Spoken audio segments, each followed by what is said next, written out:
I would have gotten something cheap, but I'm like, okay, I'll buy that. Or are we going? We're live, dude. All right. How was your week, Travis? It's been 1 week since episode 1. How'd it go? How'd your week go? It was a pretty good week.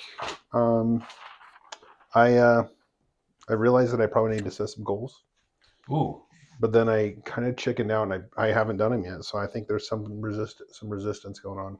is it because you know what goal you're supposed to set and you are not wanting to do it? Maybe. That happens. Like, I mean, I'm supposed to achieve more, but it's nice to just be cool chilling. But yeah, you got to dig in deep sometimes. So Yeah, that's where I'm at. you do, man. I understand. It's good to make goals, and then even if you don't keep them, at least you got it in your mind that you need to do something. Keep going. So yeah, Keep rolling. like it's my goal every day not to get a donut for breakfast, and I fail. But there will be a time. You've been working on that for many years. Yeah, every Sunday I don't go out and get the donut, so I know it can be done. You don't do it on Sunday? No, I replace Do you it. buy I two can't on go buy Saturday? anything, so I just make a peanut butter sandwich. So your week went good, Yeah. and you're gonna make goals. Hey, did you get any feedback from people that saw our first episode where we just introduced each other? I didn't get any direct feedback. No, I had a couple people who said they watched it, but they haven't talked to them. I've only talked to them one time, so we'll see how that goes. Good. You? Did you hear anything? Yeah, I actually had a few people reach out to me. One person, which surprised me because we didn't really say much. It was more of an introduction, and but one person's already said that they were impacted. So that's all we're trying to do here is help some people that are in faith crisis and we're entering there, or having doubts or whatever. We're just trying to fight back on One some thing of this. One thing I did really like about it was that just by focusing on something like this and having, because I knew that it was be coming up, and plus that was kind of like I'd set the bar myself to like study more, so I did study more. Good. And so that was nice, because it's always easy to put off or to put half-heart it or listen to it on the way to work. I do that a lot. Which is good. Don't get me wrong, it's good, but it's not the same as like going through maybe Come Follow Me and like studying things and questioning things. So, which Come Follow Me this week, guys, organization of the church stuff. That's pretty cool. It's kind of wild. Yeah. When you really put yourself in the shoes of, like, I know it was like what, last week or the week before, it was about Martin Harris. Yeah. And everyone's always kind of bagging on Martin Harris, because he lost the. Yeah. But I don't know, man. His wife didn't want him to do it. He was pretty successful. I mean, it's one thing to be like basically homeless, and then you're like, hey, I got this church. Do you want to join it? And you're like, well, what else do I have to do? Well, I was going to bury that possum. I was going to, it's like, I guess I could join your church. But then Martin Harris had like a farm. He's like a going concern. He had money. Yeah, he had resources. Yeah. So I think he deserves more. And I think that last week's or the week before, talking about him, it's like they gave him a little more respect, which was kind of a cool. I think he deserves it too. Yeah. Yeah. The sacrifices that he made for the kingdom, there's a lot of people criticizing him that haven't made a hundredth of the sacrifice, right? Yes, it's like, for come sure. on, guys, what are you doing? How do we not be those people? I'm not saying I am. It's hard. I'm not saying I'm not that person, right. But I don't want to be hard. That person that is judging. And yeah, I think judgment is one of the worst sins. I struggle with it. I interact with the Exmo people quite a bit on social media, and it's hard to not judge some of them.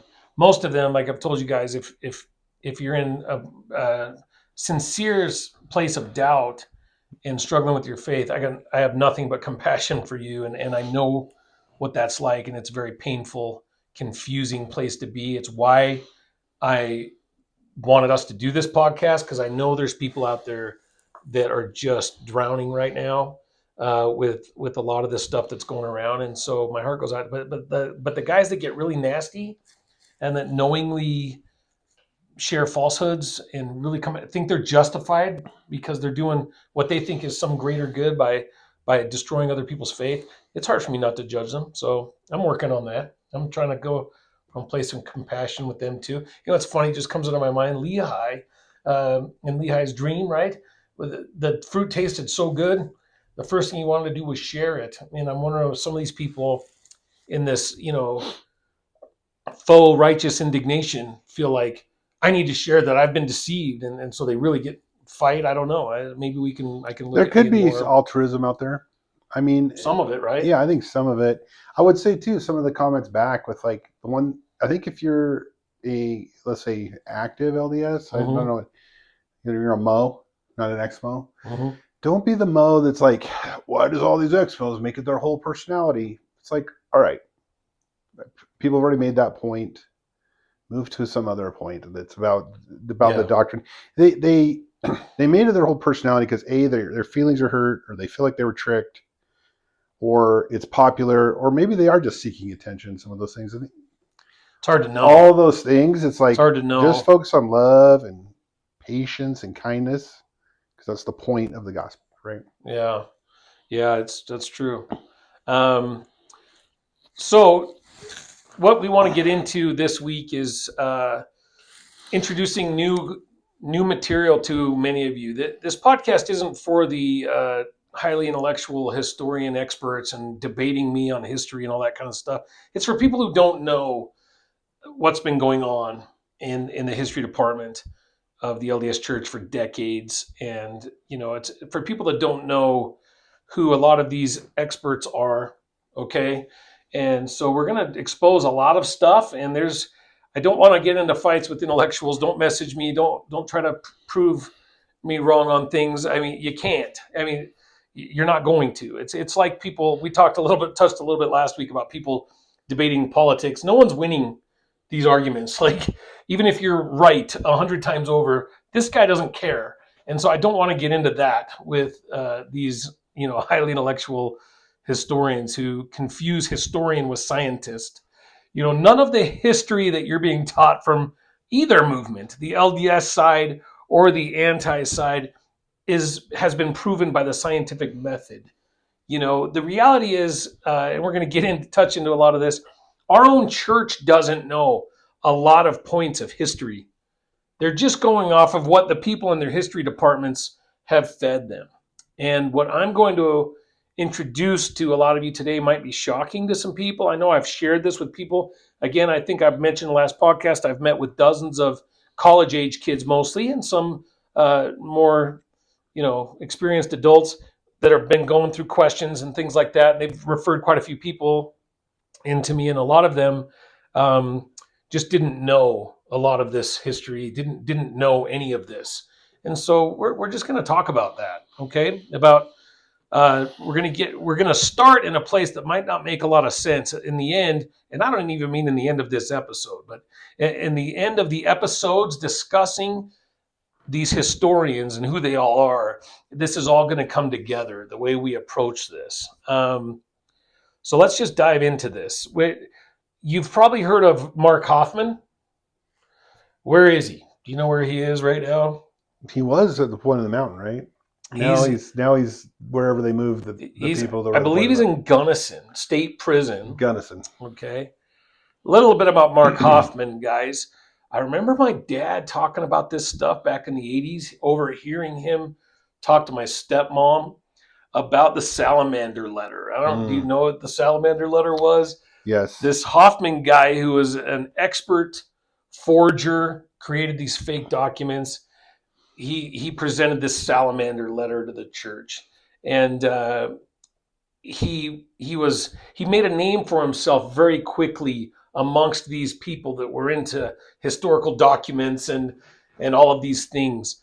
And he would sell these documents. He was a guy that didn't make a lot of money. He would sell these documents to people that he would show them as authentic, and he was so good at it that on several occasions the church and these experts, historians, would call people from even out of Utah, New York to examine these documents, and man, they all passed. Yeah. So all these collectors were like, he like invented ways. Oh man, he was so smart, right? Yeah, he was to so age smart. Things he would put them under weird lights. Yeah, use inks that were made from the original materials that these inks were made from, but then he would age it so that it was decomposed to this level under the proper types of lighting. Yeah. I mean, this guy was smart, right? He was really smart.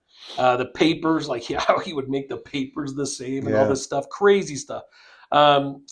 But he was never a real believing, not never, I don't know what his childhood was like, but I know that, people that went on missions with Mark Hoffman talked a lot about how he would spend a lot of his missions studying anti-Mormon literature.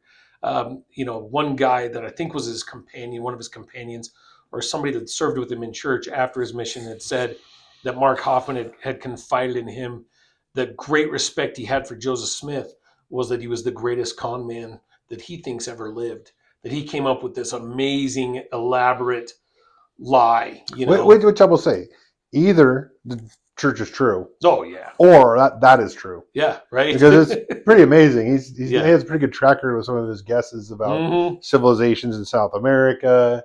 Yeah. Some of the horses that existed and were a source of people not, like there's no horses in South America. Blah, blah, blah. Now we find there is evidence. So it's like pretty good guesses. Pretty good guesses. Yeah. So as we talk about these documents with Mark Hoffman, there's a couple things that I want you to consider listening to this podcast. The first thing I want you to consider is that there's historians that just say what they see and they have zero agenda.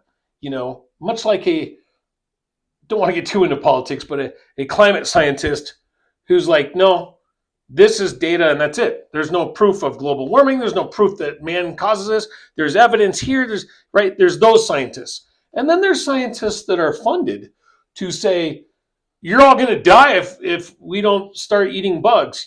There's those scientists, right? And then there's all these different kinds of, much like that, there's historians. And there's historians that try to be very objective.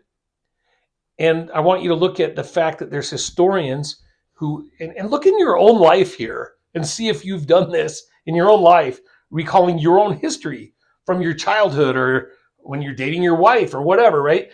They have an innate a situation where they want to, for whatever reason, confirm whatever bias they have.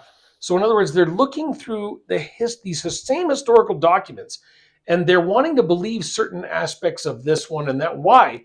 Because they can't shake the fact that they're human. So there's historians that are like looking at these things and saying, I come to this conclusion then that this happened or this happened because here's some evidence. Guys, it's important as you navigate your struggles with testimony to understand there's mountains of evidence for the church to where and against the church. Mountains of evidence. You could look at all of it for millions of hours, right? You're never going to prove the church right or wrong through evidence, through historical documents, through data, through any of it. You're just not going to do it. Well, I'd like to kind of pause for a second. Do it, yeah. So I think it's important. People can maybe say, well, then why would God do that? I believe the reason that God made it that way is that it's more powerful to have a testimony of belief than a testimony of knowledge. For instance, let's assume that we were in the world when everyone thought it was flat. Okay, and there's tons of evidence to support that, right? When you look, it's flat. And then later someone comes and says that it's round. Well, I had my whole testimony built on the scientific evidence that it was flat, and now it's been proven that it's false. So now my whole testimony would be rocked and ruined. Well, now even there's people that exist who are saying now, well, actually it's flat. And so all the evidence is wrong. So, a lot more people than you believe, right? Yeah. So my point being that building a testimony on evidence and data and whether or not there was horses or buildings or, archaeological evidence, even though I love all that stuff. It's cool. It's not going to get you where you want to get. You want a testimony of belief because it's the most powerful thing we can have. And it can't be taken away from us. That's huge. I feel like what you're saying is so important right now. And that is this. I wanted to get to this point. As you are presented with history, whether in this podcast or whatever books you're reading or whatever John DeLynn tells you or any of these people, I want you to look at it through what lens are you going to? Are you going to be able to eliminate all bias, personal bias and personal feelings, right? If you're already to the point where you're like, I've been lied to and I'm going to go look at the history, all you're going to see is evidence that you're right. And you're going to pounce on that. And if you're looking at this with blind faith and you don't have a testimony, all you're going to see is evidence that makes you want to build your faith. So I think it's so important as we go through every one of these episodes. There's a scientific term for that. What? Confirmation bias. Confirmation bias, right? Yes. So it's like if you buy an orange car all of a sudden you see orange cars. If you buy Yes. a green car, all of a sudden it's the exact same thing. Is what Glenn's saying. It's Even so orange true. cars. That's true. Yeah. I'm gonna buy one. I want to. You'll see them. I think the orange Jeeps are neat. It will happen. If you whatever you buy, you'll see it. Anyway. I love it. And so knowing that, which you just listened to this, here's proof of something, right? Knowing what we just said, what I just said, what Travis just said, where should you be if you're an honest seeker of truth? If you're in a position of I'm doubting, before you look at anything, because your mind will lie to you and confirm your bias, period. Okay? It's like how I still think in my mind, sometimes I still think I look good. And then I get out of the shower and I'm like, this is troubling, right? It's just the way we are, right? So if you guys are looking at all of this stuff, but you're not where you need to be, where is your bias? Brothers and sisters, I'm telling you, before you dive into any books or history or anything, and even as you listen to this podcast, I beg you to sanctify your lives. Meaning, don't read any of this, any history books, any documents, Joseph Smith papers, anything that's out there until you're in a place where you have the Spirit with you. And we're going to talk about Bruce R. McConkie today and how he rocked the Spirit against progressive intellectualism. But what are we doing? I'll tell you, when I went through my faith crisis, and we will have an episode or two that goes through that whole journey because it is, anyway. It was very interesting, Denny's conversation. It was, Glenn was man. talking to me about. Again, I'm very compassionate to you folks that are in this spot. I've been there. It's horrible. Worse than death. I will tell you, it was worse than death. But I'm telling you, where I was able to look at the Lord and say, I'm going to read and study everything, but where am I? Where is my spirit right now? Do I want any bias confirmed? What do you mean, where are you, Glenn? Like, are you saying, where am I, like, in my mindset? Where would I be? What are the actions I'm taking? Where would I be if I was having this conversation about history with Jesus Christ? Would I be able to stand by him? Would I be able to look at him? Would I be able to be honest with him? And the reality of it is, most of us in faith crisis and the antis hate this. We're not worthy. We're not worthy. You know, you've got people watching HBO specials that have F-bombs and nudity and all this stuff, and then they go do their calling on Sunday. And then they read something on Tuesday after watching episode whatever of that show, looking at social media, or all these things that we don't understand, these influences that are bombarding us that come from Babylon, that don't have the Spirit, and we're thinking we're going to be in tune enough to read things with zero bias that confirm. Brothers and sisters, clean it up. If you want to find out what's true and what's not true, you have to pray, ask God for the gift of discernment, and you have to be honest with yourself. What influence has come into your mind from the world, from Babylon, that would detract from your ability to have the Spirit tell you that is true, that is false? And if you're not there, don't read anything. Maybe, don't read anything. Listen, fast, pray, turn off your television. Man, the most spiritual week I ever had, a few months ago, I just started reading these books, the Saints volumes. I wanted to read them all at once to get from the beginning of the church to the end, and they're big. So I read them all. I turned the TV off for a week and a half, and I'm not watching that stuff. You have someone read them to you mean? Yeah, no. I have read them with your own eyes? I have a reading chair with a light, and I love to read. Okay. So I read them all, and it wasn't the books. It wasn't anything, but I noticed I hadn't picked up my phone for social media scrolling, and I hadn't watched any TV. I'm not even talking about inappropriate. I'm just talking any of that. And it was one of the more spiritual times that I remember being in. Just because that stuff wasn't there. And you're saying, well, I don't watch anything bad. Babylon's bad. Babylon is the natural man. It takes away from the Spirit. So be careful. Hey, humble yourself. You'll have no bias once you're saying to yourself, and I had to get there, God, I love you more than anything in my life. I will do anything. I will have the courage to leave the LDS church if it's false. I will have the courage to uh, come back to it if it's true. I will do anything. And I will be sanctified so that I will recognize where you direct me. Brothers and sisters, that is the most important part of this whole process. So as we talk about these things, ask yourself, am I sanctified? Am I pure? And if you're not, work on it. You can get there fast. The beauty of the atonement, Travis, you know what I'm talking about. You can really screw yourself up for a long time. And I can testify. The beauty of the atonement is, as soon as you ask for the forgiveness, it's there. And the progress spiritually you can make just by turning towards, I want to improve. It's light speed compared to, guys, you can sanctify yourself. You can get holy pretty dang quick, no matter where you are. Brethren, with your pornography problems, stop. Just stop. You can stop. You can turn that stuff off, and you can sanctify yourself quickly. Years of addiction can go away in 2 days. The atonement is that powerful. I testify that that's true. But we're going to get into this, and I want you to remember this concept of get pure and sanctified if you're on this journey with us to overcome these things, okay? As far as stories go that you hear through history, let me share a story with you.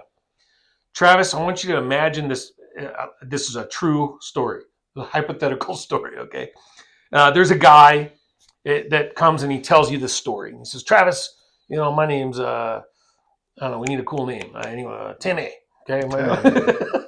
I don't know. My name's good. Timmy, okay? Yeah. My name's Timmy. And I was looking in that window up in that building up there, and man, someone's got to do something. I saw it with my own eyes. I'm a first-hand account. So as we go through history, think of first-hand accounts. There's hardly any. Yeah. Okay. I'm a first-hand account of this story, but I saw a guy inject this lady with this stuff because she was moving around, and then she stopped. So I think he gave her like tranquilizer or something. And then I'm not kidding. I saw him grab a sharp object, man, with my own eyes. He stabbed her. That guy right up there. You see that guy? That guy's a murderer. Well, yeah. He killed her. If he's injected her and incapacitated her, sure, and man, stabbed her. Was it Bill Cosby'd her? Oh, wow. Yeah. And then he stabbed her. Okay. So guilty. So what do you think? Guilty. He's guilty, dude. I saw it. Yeah. Here's the video. Look at my phone. I videoed it. I trust Glenn. Is he killing her? He is. He looks like he's killing her. Okay. Yes, for sure. Now, Timmy's friend is Billy. Billy is Timmy's friend. No, we need something better. Cartman. All right. Yeah, he's friends with Timmy. Yeah. Good. I like it. Hey, Cartman comes over and says, yeah, I saw that. True. It's true. The story you're telling is true, but there's context. Everything you said happened. That's kind of important. Everything that you said happened. Number one, the guy did stab the lady with anesthesia. That guy's a doctor. And he did stab her, but that's not a knife. That's a scalpel. And yeah, she died, but he didn't. He's not a murderer. He was trying to save her life. Wait. So you're trying to tell me that context matters and not just facts? Big time. Okay. And so when you read a historical interpretation of a story, especially from a third party who was friends with the prophet, now he's an enemy of the prophet because he's an adulterer, excommunicated. And by the way, he's remembering this story 25 years later. Maybe don't jump to the conclusion that the guy was a murderer. Maybe he was a doctor. So brothers and sisters, you're reading all these historical events, and these antis are shoving all these stories about the prophet Joseph marrying teenage girls, which we'll get into all of it. You're afraid of, actually, he's afraid of talking about stuff like that. Yeah, I don't want to expose a lot of people that don't know, but you all know. Glenn we know who Fanny Alger is. And by the way, guys, it's been proven she was at least 18, if not 19 years old when she married the prophet Joseph. So Glenn enough of the pedophile bull crap that you throw around like, this guy's a pedophile. Just so you know, brothers and sisters, we're all going to answer for the people we slandered in the next life. I believe it. So if you're just real comfortable calling people murderers, like the guy in the story that Timmy told us, and if you're really comfortable calling people pedophiles when you don't know, be careful. Maybe don't promulgate false witness, or maybe just witness that you don't know it's false. Maybe be quiet and maybe study. Okay. It is interesting. A simpler version of that story while you gather yourself, and maybe we get to the meat. A real simple one is that I love, and I've always loved, is if you walk up on the sidewalk in front of me, I can see there's a 6 drawn on the ground, and it's a 6. It looks exactly like a 6. I've seen them. And then someone walks up to me and they're facing me, and they look and they said, "No, that's a 9." Oh, dude. And so even sometimes, are they both telling the truth? They're both telling the truth. And so we had to look at perspectives. Like Glenn was talking about friendship versus foe. I've told stories about people and color has changed after maybe they became an enemy. We're human beings. Everyone that tells these stories is human beings. We've all played the telephone game. And that's why I go back to belief. Read the Book of Mormon. Feel those promptings. You may not hear the voices. I've never heard a voice talk to me, but I have felt things, and things have happened in such a way I won't talk about right now. I might talk about it later. Talk when you're prompted to talk. Yeah. That mean that it's true. And we can all have that, right? Sure. But I'm not going to have that by trying to figure out data points and argue them. I'm only going to figure that out, like you were talking, sanctify myself, go to the source material, pray about it. Did you guys know that out of all the Exmos I've talked to, and there's hundreds that think Joseph Smith plagiarized the Book of Mormon and copied the view of the Hebrews, I met one that read the view of the Hebrews, which I read the view of the Hebrews. I actually thoroughly enjoyed the book, but I'm a nerd with some of this history stuff and this historical fiction. And no, the Book of Mormon is not from the view of the Hebrews, right? It's just not, right? So thank you, Travis. That's excellent point that you make there. Talking about these stories, talking about history, and we were talking about Mark Hoffman. Can you read the quote that I gave you from Elder Bednar? Let's talk about that for a minute as we discuss this LDS history that we're going to talk about tonight. Okay. That we are talking about. Getting out of our own way, overruling our personal desires, expectations, preferences, and lack of understanding in order to hear and feel the voice of the Spirit is one of the great challenges of our mortal probation. But the task is not so much to persuade the Spirit to guide us as to recognize that He is and has been guiding us all along. Awesome. Can I see it? Yeah. I want to talk about these 4 points again. Sorry, I'm old. And they are bifocals, but I still can't. Okay. Getting out of our own way. As you listen to the rest of the podcast tonight, I want you out of your own way. Okay? Meaning your personal desires. So if you're here to be like, I'm going to find out every mistake these guys are saying, I'm going to prove them wrong and make them look like idiots, throw that out. If your personal desire is, I just need confirmation bias about the church, don't. Expectations. As you want revelation, what expectations do you have? Guys, if you believe so much that you've been lied to and that this is all a fraud, and you're expecting that answer, guess what? You're not going to get any answer at all. Not the one that tells you what you don't want to hear, right? Throw your expectations away. Lack of understanding, I promise you this. I've read thousands of hours of material on anti-Mormon literature. I don't think any of you can tell me something I don't know about anti-Mormon literature. I got to where I was studying Egyptology, for crying out loud. All the works of Hugh Nibley, everything, right? I still know that I have a huge lack of understanding. Did you hear that Joseph Smith was a Mason?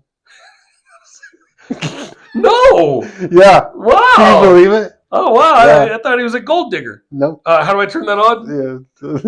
Yeah. So we talked about expectations, lack of understanding. Yeah, persuasion. Or I think it was persuasion.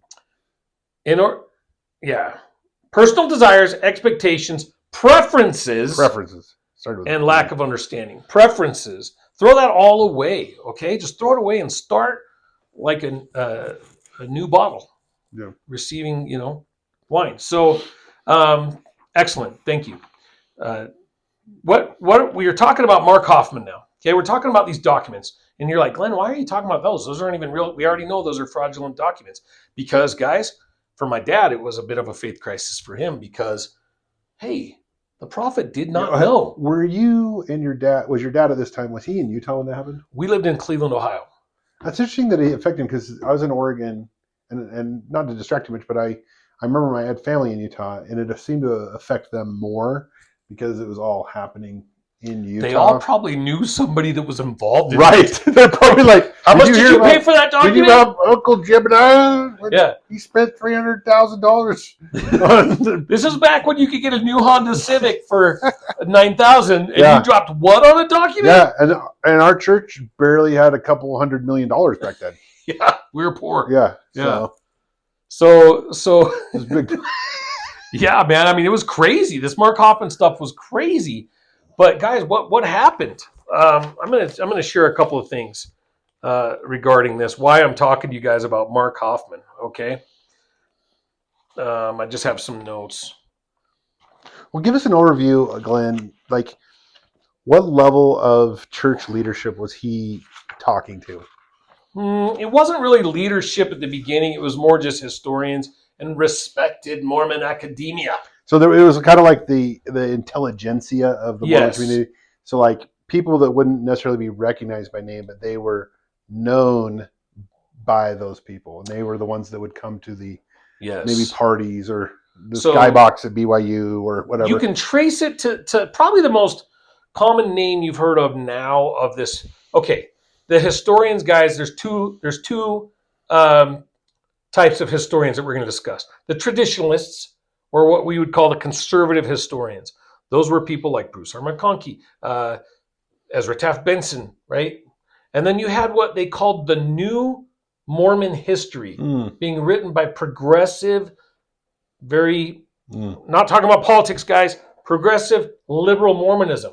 Yikes. And you know how intelligence and academia leads to, look how smart I am. Yeah, and they'd like... Yeah. And they were Mormons, so they were probably smoking bubble pipes, like I would guess, right? Like, yeah, because they couldn't have real pipes. No, but they had to have a pipe. They had to have a bubble pipe of some kind. Like, they certainly had patches on their elbows. For sure, dude. Patches, tweed jackets, the whole deal. Yeah. Sorry, intellectuals. I'm not making fun of you. I think it's really cool that you're nerds like me and like to read this stuff. But what happened with these progressive historians that infiltrated the church history department is they greatly outnumbered the traditionalist conservative historians. Guys, I'm talking about the 70s, the 1970s, okay? 60s and 70s. And you've got people, historian. The one that you'll know the most now, all of you who like to talk to me about Rough Stone Rolling. Well, I know Joseph Smith because I read Rough Stone Rolling. Yeah, I know Michael Jordan because I watched a 5th grade basketball game.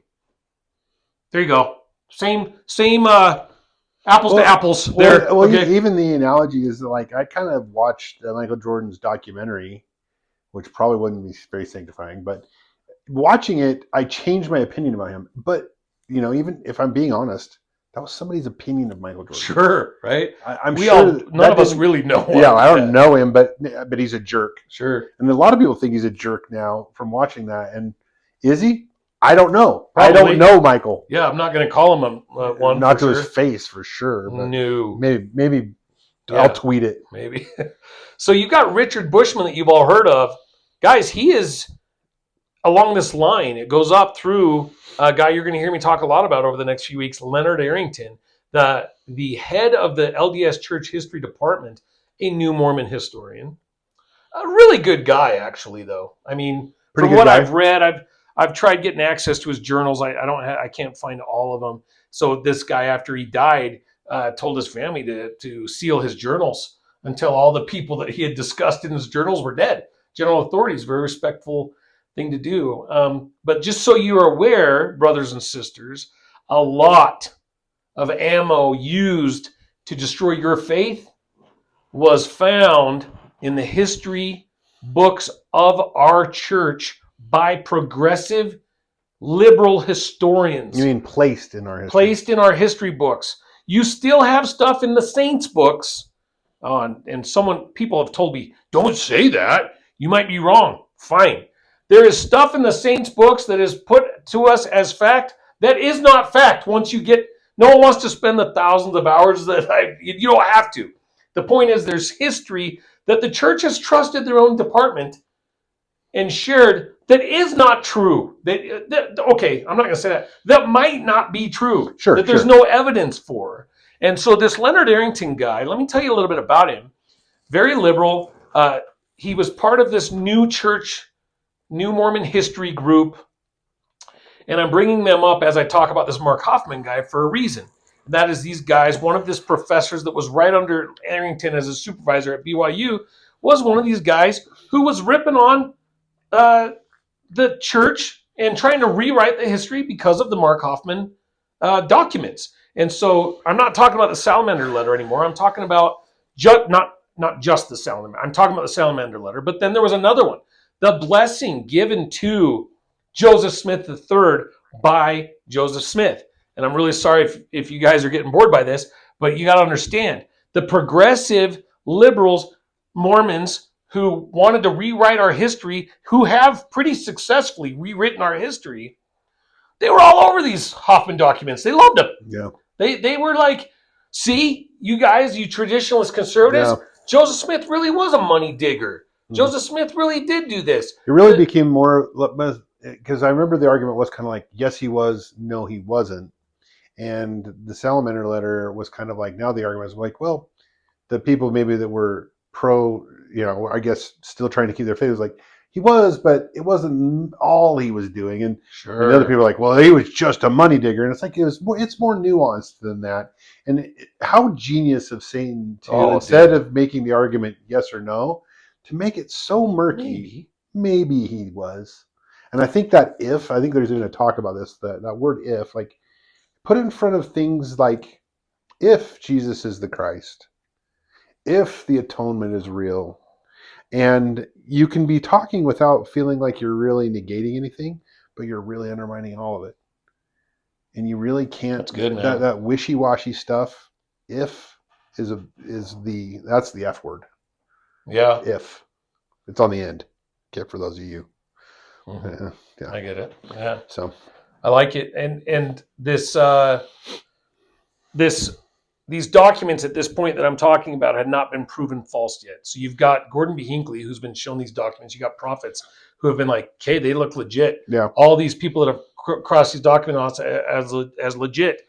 And what happened is the historians just accepted this and started I kind of like, all right, well, the prophet looked at him. Okay. Right, it's like everyone confirmed it to each other, and no one. So they're like, we have to do something. No one really was in authority or the knowledge to do it, but they all confirmed it to each other. Yes. So now it's confirmed. And a lot of this new Mormon history happened, I think, because they wanted to protect their belief in the church. Like, okay, well, maybe Joseph Smith just wasn't this and this. And so this was the beginnings of what I'm telling you guys became what's called the new Mormon history, was because of these letters. They started writing, okay, let's put that he was into gold digging. Well, they had to kind of, maybe it was time too that, like, maybe I wanted to write a book. And what am I going to write about? The story had been the same for 100 years, a little over 100 years. And now there's new stuff. So if I write a book, there's a monetary incentive for it. There's people are going to be interested in it. It's like, I'm going to get some level of fame. There's all sorts of incentive now to rewrite history, which I think happens. Trying to climb to the top of it happens with all history, right? Historian. Everyone's like, oh, George Washington, he wasn't a good person. He was a bad person. Now there's a book about it. Well, that's going to get attention. That's going to get eyeballs. Any rewriting of history is going to get attention. And we are frail people as human beings. That's what we crave. We crave attention. We crave the things of the world. Uh-huh. And that is how Satan will use to pull us down. So these people may not even be bad. Maybe I would even have done the same thing if I was in their position. So I'm not judging. Because you're just rocked. Yeah. You're like rocked by these documents. Yeah, like, what is this? This Salamander letter? Oh my gosh. How do I put this into my worldview? And then now that I've done it for myself, how can I tell other people about it? Yeah. And then now I've become the rewriter of history. Mm-hmm. And then I'm the smart one. And then what happens with the documents, Glenn? Well, after the church says they're all true and everything else, there's a brother. Hey, his name is Bruce R. McConkie. Maybe you've heard of him. I think he's pretty amazing. The only thing I don't like about Bruce is that my parents read Mormon doctrine, and in there it said that we couldn't play with face cards. And so I always loved face cards, shuffling them, doing magic with them, which probably... now you're an occultist. Probably shouldn't. Yeah. Probably shouldn't have been doing magic with them either, I guess. I don't know. Yeah, we'll get into that later. Just typical you magic. Disappear or no? Yeah, like I would call in evil spirits. Is that bad? Yeah, dude. Okay. So Bruce R. McConkie comes out and he says the main document that really tipped him off was the blessing, which, President Hinckley, do you remember him? I loved him. Hinckley was How did awesome. you not love him? The way he talked was awesome. Oh, dude, you wanted to give him a hug. He's just so awesome. When I die, which according to my doctors and the diet that I eat, should be soon. I want to find Gordon Hinckley. He died right before, right? Our mission. Yeah. He was awesome. Yeah, I love him. After. No, it was after our mission. Howard W. Hunter. Howard W. Hunter died. So I had 3 prophets on my mission. It was Ezra Taft Benson signed my thing. He died. Howard W. Hunter, he died. And then Gordon Hinckley. Wow. So yeah, pretty wild. Anyway, Bruce R. McConkie is speaking to the 12, and he's saying things like, this isn't ringing true to me. He's a conservative about Mark Hoffman, about these documents. These just about the documents that the church had passed off as true. Gordon B. Hinckley's even going, I don't know, this blessing to his son. It just seems like a blessing from a loving dad. But there's crazy stuff in that document, and I think this was so cool of Bruce R. McConkie because he gets on there and he says, no, I know the prophet Joseph Smith. And how cool is this? This is cool. He didn't know him, but through the Spirit he knew him. And he said, that did not come from Joseph Smith. I want to point out too. So he did this when everyone else is either tacitly agreeing with it, like Gordon B. Hinckley, who was the prophet, and afraid to say anything against. So the not only the spiritual leader and those of you that are members of the church will understand what that means. He's saying, yeah, this looks legit. All of the membership plus this group, this powerful group of intelligentsia that are the kind of like the underpinnings of kind of like, I don't know what to call it pop culture, but it's like a network of smart people that are kind of popular. And they're saying, yeah, this checks out. This is true. These are true documents. And then he just comes out and says, no, it's not. Forcefully and stubbornly. Yeah. To the point where there's conflict among the brethren because Bruce R. McConkie's going, no. Yeah. Listen to me. One of his quotes, I don't know Mark Hoffman, but I know the prophet Joseph Smith. And what I see in these documents is not Joseph Smith. And when Elder McConkie arose to deliver his address during the April 81 General Conference, this is amazing to me. I know nowadays when they give it to talk in General Conference, all the brethren read it and pass off on it. I don't know if that happened in 1981, but if it did, even more awesome. Yeah. Bruce R. McConkie stands up, adds an impromptu declaration. Guys, the prophet has said, yeah, okay, it's real. It's all real. Yeah. These documents are legit. An impromptu declaration that the Hoffman document did not accord with the witness of the Spirit. In his mind, the Joseph Smith III blessing found by Hoffman was no precious artifact. While commenting on the Hoffman document, his effectual denial included a powerful testimony in the name of the Lord, standing as his representative and saying what he would say if he personally were here. The Lord has called Joseph Smith to be his latter-day prophet, has given him every key and priesthood and power that Peter and the apostles and the ancient prophets held in the days of their ministry, and that these keys and this holy apostleship have descended in this manner. He then named each of the presidents of the church from the days of Brigham Young through this is an 81 conference. You got to remember, all these members are rocked by this. And he says, all the way to Spencer W. Kimball, who was presiding over the conference, Elder McConkie had no idea that Joseph Smith III blessing was a forgery. On the surface, this is important, brothers and sisters. I hope you're not getting bored by all this academia stuff. On the surface, the science, the data, the history, and the experts had all concluded that the Joseph Smith III blessing was authentic beyond reasonable question. When Elder McConkie arose in General Conference that day and started speaking in the name of the Lord, the intellectuals had a tizzy. Fred Esplin mocked Elder McConkie the following June, saying, well, what can you expect when they have incompetence like Bruce R. McConkie running loose? All this is happening amongst the leadership of the church, and basically it comes out, just so you guys know, it was all proven these documents were fake, and let me I love this because a lot of the people that maybe have left the church love to be like, why didn't they know? Tell me. Why didn't they know? But here's my thing. The Lord sets up revelation to be brought about. Yeah, we do have a prophet, but we have many prophets, seers, and revelators. We have the Quorum of the 12, and we have the First Presidency. And the system worked. This is him from the pulpit, so it's irrefutable that he said this, and in the name of the Lord, he sniffed it out. The system worked the way it's supposed to so that the Lord can communicate with us here on earth. And it isn't just a dead thing where prophets used to exist. Prophets do exist. And when I talked earlier, when it's like, well, hey, your belief should out trump any data, believe that the Lord loves you enough to give you a way to find out what is true and what is not true with people who speak and communicate with God right now. So Travis, let me ask you this. If there's 12 apostles and Spencer W. Kimball, the prophet, and these general authorities, these leaders like Gordon B. Hinckley and everything falling for this, did they have the gift of discernment or not? And if they didn't or did, why didn't they have it with this particular case? I mean, is the answer maybe that's why there's 12 apostles and a prophet? That's exactly my point, is that none of them were saying in the name of the Lord this is true. They're like, okay. Maybe. Yeah, none of them. They're like, maybe, I mean, this looks authentic. I don't know. And they could have been thinking about other things like, how do I be a good husband? My children are struggling. I have to make sure that the church doesn't go into too much debt. They could have been thinking about many, many things, but one person was in tune with this particular topic. And then he went up to the pulpit of General Conference and told everyone who had ears to hear that it wasn't true. And I think that that's the message that I want to resonate with myself. And it isn't that they're all going to always make anything so obvious, right? Right. It's not going to be obvious, and it can't be that obvious. He wants us to believe. He doesn't want us to know, because knowing is weaker than believing.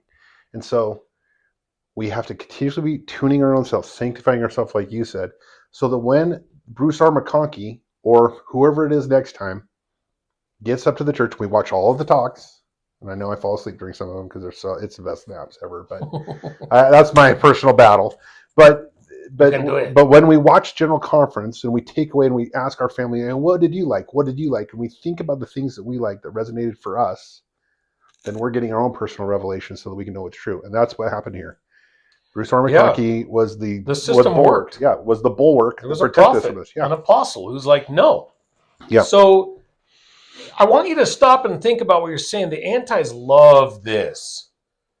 They love, and guys, all of you that have run into this Exmo content, well, then why didn't the bishop know that this guy was molesting this kid? And that's why this lawsuit, the church is unsafe for kids. I love how you come to that conclusion, right?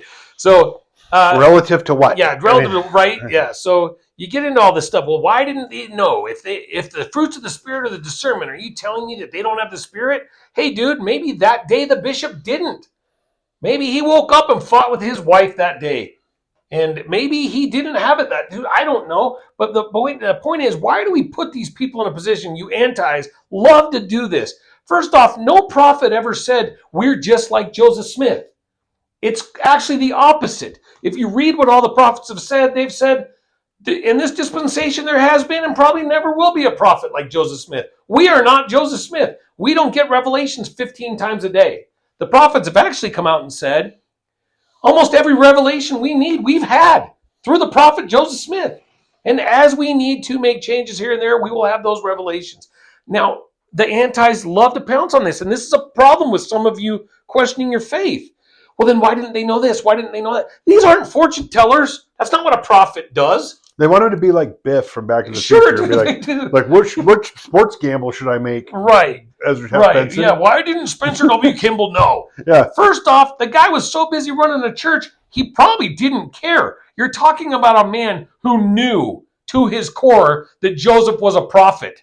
And they're like, hey, we're here to talk about these Hoffman documents. And he's like, I'm running a worldwide church. Sure. All the experts, okay, whatever. Yeah, he didn't need to go have some sort of like circle jerk with a bunch of people sniffing each other's butts. No. He's like, I already know. I already know, dude. So yeah, whatever. You found some documents. Cool. Yeah. And so you're saying to yourselves, well, how come they didn't know? How come they didn't know? How come you don't know? That's the question. Where are you with the Spirit? Why don't you know? And why are you expecting everyone else to receive revelations for you? And now you're saying, well, how dare you say that? You're a church built on revelation. Hey, I know the revelations come when we need them. I know they come when we need them. For example, I know that when the prophet came out and said, guys, we need to be a home-based church with a church-supported gospel, they knew this crap was coming. Yeah. And the same way you're mad that a prophet didn't know the people left the church because of the Hoffman letter, the same people are pissed that President Nelson came out and said, get the COVID vaccine. Yeah. Yeah, my favorite one. Yeah, that's hurt a few people in my family. Because they're supposed to know everything. Yeah. Guys, if this is a source of problem for your faith, it's because you don't understand what a prophet's job is. Yeah. It's not to give you direction in every single aspect of your life. You are to take their counsel. You are to live in a way where you pray about it. You know it's true or not, and you move on. These men are not infallible humans. We know that all the way back to Moses. Are the guys? Moses struck the rock. He got kept out of the land of promise. Do we think these prophets in the Bible? Look at David. You believe it? These antis, that are these anti-Mormon Christians. Well, the Bible, dude, the Bible's full of prophets that screwed up. A Bible. We have no need for a Bible, for anything, right? No, I will say this about one of my favorite revelations was I can remember it vividly when they came out with the proclamation of the family, and I remember thinking this is dumb. Yeah, because it's like. A family is a man and a woman. Mm-hmm. And they have a family together and they love each other. Penises and girls have vaginas. And a man will treat his wife, why are they talking about it? And then I remember they made it such a big deal. And it's like they sent back then, that the internet wasn't a big deal. If it might have just been like some psyop run by the CIA or something back then. But so they sent out hard copies of it. And I remember my mom brought it home and she framed it. And I'm just like, I remember just thinking like, okay, I don't disagree with anything that's in this thing, but duh. I mean, this is going to be, this is just true forever. Well, now you look at it and it's almost like it might be one of the most controversial documents the church has ever put out. Yeah. I mean, really. And so you to have that foresight and to do that type of thing, I think is what we're talking about. And Glenn's talking about this. So then all of these things exist and you have all these people's opinions and you have all their writings and you can listen to them give talks and general conference. But then you focus on the things that are confronting your family and you pray about it and you sift through and you would take the things out that you could protect yourself and your family. And that's how it works. And that's why we're family first. Yeah. And I think in summation of this point that we are making, and I want to be careful making this point. I hope I can express this in a way. I'm praying that the Spirit helps me say this in the right way right now. These historians who decided to take the prophet Joseph off his pedestal because of these documents, the pedestal that they put him on. I'm telling you, take all the prophets off those pedestals and don't expect unrealistic things from prophets of the Lord. But let me tell you a personal experience that I had after I had, and again, we'll have episodes about coming out of my faith crisis when I tell you the story. But one of them was I dove deep into repenting for having lost, for having experienced a faith crisis. Brothers and sisters, I've been anxiously engaged in the work of the Lord since I was 19. The Lord has shown me things that are biblical. I've experienced, as most active, anxiously engaged brethren with a sincere heart, I saw in South America and raising my family and blessing my kids, miracles from God. And one of the hard parts for me is forgiving myself for entering that faith crisis. And I'm telling you, it was the little things that I've warned you about, letting too much Babylon, chasing my being too immersed in my business and not being immersed enough in sanctification while all these trials happened and all these things that someday we'll get into when I feel terrible that I just was able to somehow in my mind just justify all those things I had experienced.